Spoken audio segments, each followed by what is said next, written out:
जय श्री महाकाल। आज मैं महाशमशान काली के बारे में बताऊंगा और उनके कार्य शक्ति क्यों आप लोगों को सिद्ध करना चाहिए।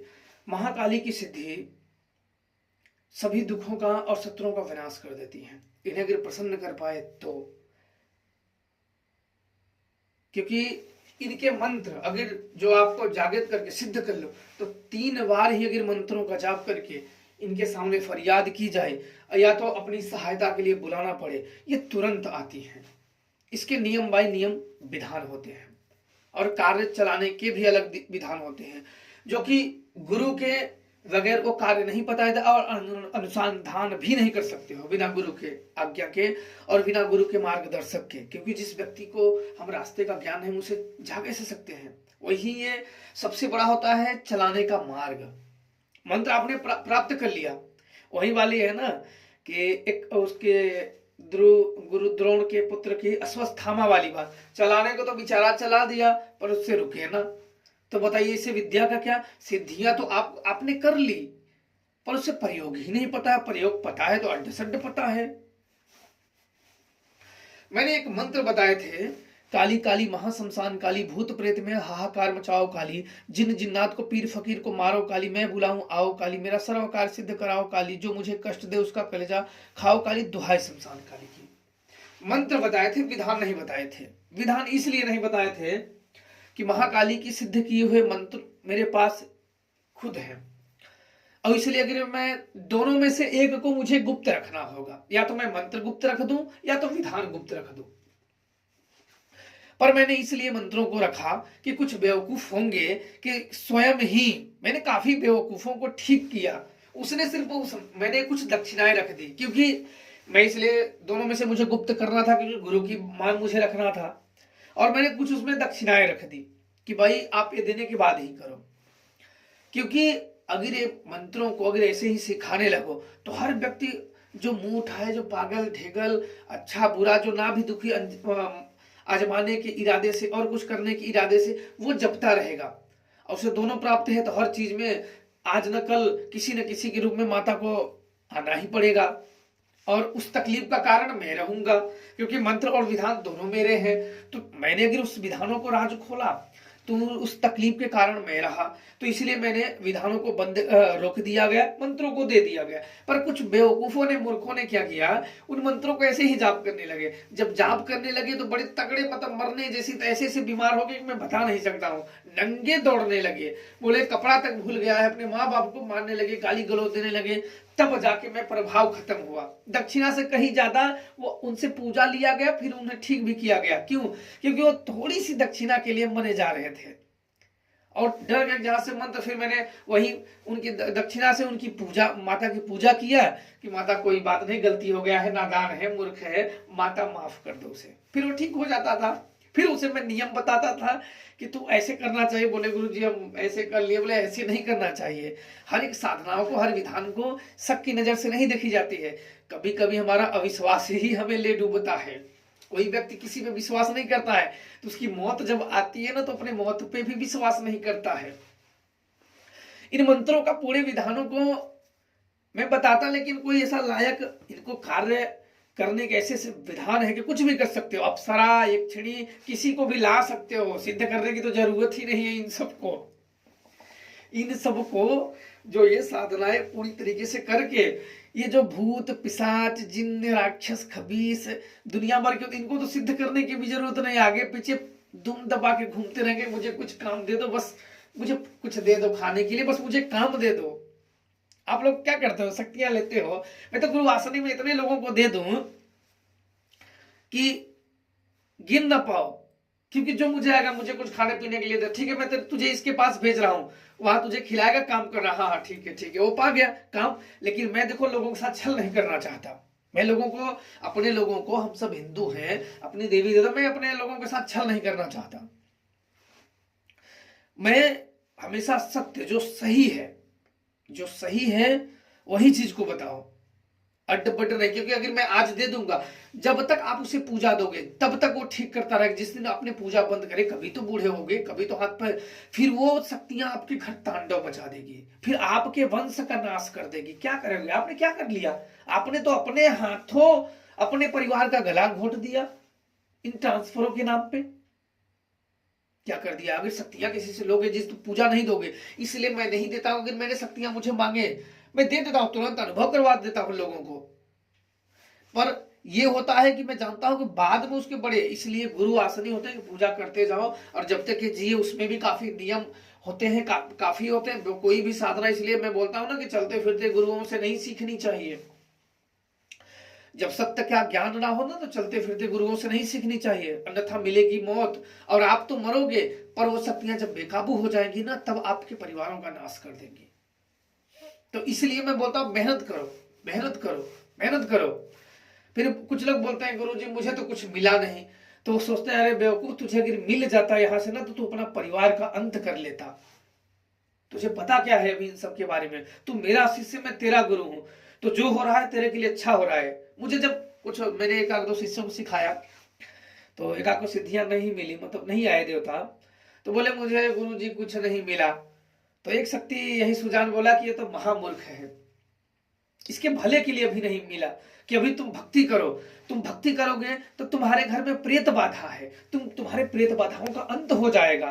जब तुम्हारे प्रेत बाधाओं का अंत हो जाएगा, तो तुम्हें स्वयं ही सबसे अच्छी सिद्धियां मिलेगी। लेकिन ये जा रहा है, अपने दुर्भाग्य को निमंत्रण दे रहा है, पता नहीं कितनों को ले डूबेगा। क्योंकि जब एक व्यक्ति जल में डूबता है ना, तो जितने उसके संपर्क में आते हैं ना, सबको ले डूबता है। तो मुझे बड़ा अफसोस हुआ कि मैंने कहा कि माता अब क्या करें, कम से कम मैं सत्य का मार्ग है। बोले अब यही एक नियम है, इसको आप उजागर नहीं कर सकते हो, क्योंकि हर व्यक्ति अपने मन का मालिक होता है, उसे सोचने दो, जो सही रहेगा यही उनकी परीक्षा है, उन्हें परीक्षा मान लो। फिर अफसोस कोई निकला ही नहीं, तो बताओ किसको विद्या सिखाई जाए, किसको सिखाई जाए? बताइए। अगर किसी को विद्या दी जाए, प्रेत आत्मा भूत प्रेत पिशाचों से अगल बगल ठहरेंगे, घूमेंगे।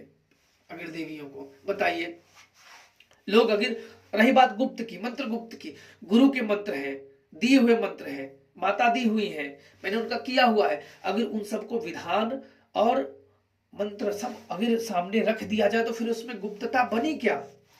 क्या रह गया उसमें? कुछ नहीं रह गया।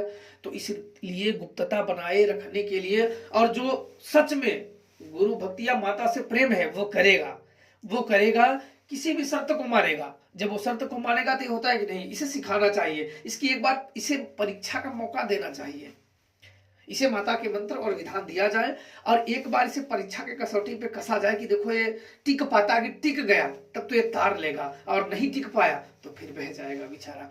तो उसे दे दिया जाता है, नहीं तू कर।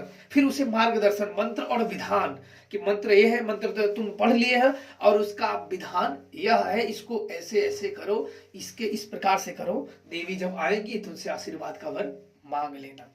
पर वह व्यक्ति करता क्या है कि वो देवी को बुलाने में कम याद रखता है, अपने दुखों को ज्यादा याद रखता है। तो बताइए, जिस पे ध्यान केंद्रित होगा, कृपा उसी की होगी ना। शक्तियों पे केंद्रित करोगे तो शक्तियों कहेगी, और दुख की कृपा करोगे, दुख पे ध्यान केंद्रित करोगे तो क्या मिलेगा? दुख ही तो मिलेगा ना। तो ध्यान केंद्रित मत करो। मेरे यहाँ जो शिष्य आए थे, देवी जब बोले कि अरे ये लोग तो बड़े पाखंड कर रहे हैं, लोगों से ठगी कर रहे हैं, मैंने कहा माता, मैं भी सोचा कि बेचारे कोई बात हो, फूले फले। बोले कि वो अपना वंशों का, अपने परिवारों का नाश कर रहे हैं। मैंने बोला कैसे माता?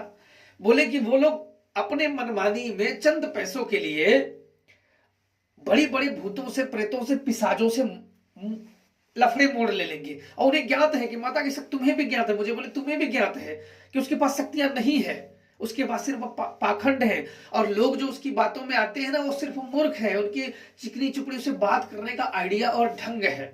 बस उसकी बातें, कोई व्यक्ति होता है ना, उसको अच्छे तरीके से, हमें कोई ठग कैसे लेता है कि हमें उसकी बातों पे भरोसा आ जाता है। पर वो बेचारे क्या करेंगे कि वो जिन भूतों प्रेतों को, जिन्नों की हटाने की बात करेंगे ना, वो क्या करेंगे ना, अपनी बाधाओं में जिस दिन वो पड़े ना, इनके परिवारों का वो हाल करेंगे ना, कि ये भीख में मौत तक नहीं मिलेगी इन सबको। बोले कि मुझे मौत आ जाए ना, भीख में वो नहीं मिलेगी। ये लोग कर क्या रहे हैं, इन्हें मिला क्या, मिला क्या और कर क्या लिए? फिर भी माता कोई बात नहीं, लाज रखना, 9 ही दिन शिष्य रहे, पर रहे तो फिर भी माता बोले अब उनके कर्मों पर निर्धारित है, अब इसमें तुम्हारी क्या गलती है, वो अपने कर्म जैसे करेंगे, फल जो बो रहे हैं काटना तो उन्हीं को पड़ेगा, काटना तो उन्हीं को पड़ेगा। फिर मैंने बोला माता मैं क्या करूं, बोले कि नहीं तुम्हारे शिष्य हैं या किसी के हैं, उसने जो बीज बोएगा काटना उसी को पड़ेगा, यही एक नियम है, उसमें मैं भी हस्तक्षेप, जो यहाँ के नियम बने हैं, जो इंसानी नियम प्रकृति के नियम है, जो तुम बोगे वही काटोगे, और इस नियम में हस्तक्षेप नहीं किए जा सकते हैं। फिर अब मैं अब क्या करूं उसमें, इसलिए मैंने कहा कि भाई ढोंग मत करो, बस अपने अपने घर की सुरक्षा कर लो, उतना बहुत है, इससे अगर ऊपर बढ़े और शक्तियां हैं तो बढ़ो, और इसके ऊपर अगर बढ़े तो अपने परिवार का अंत और गला अपने हाथों घोट दोगे।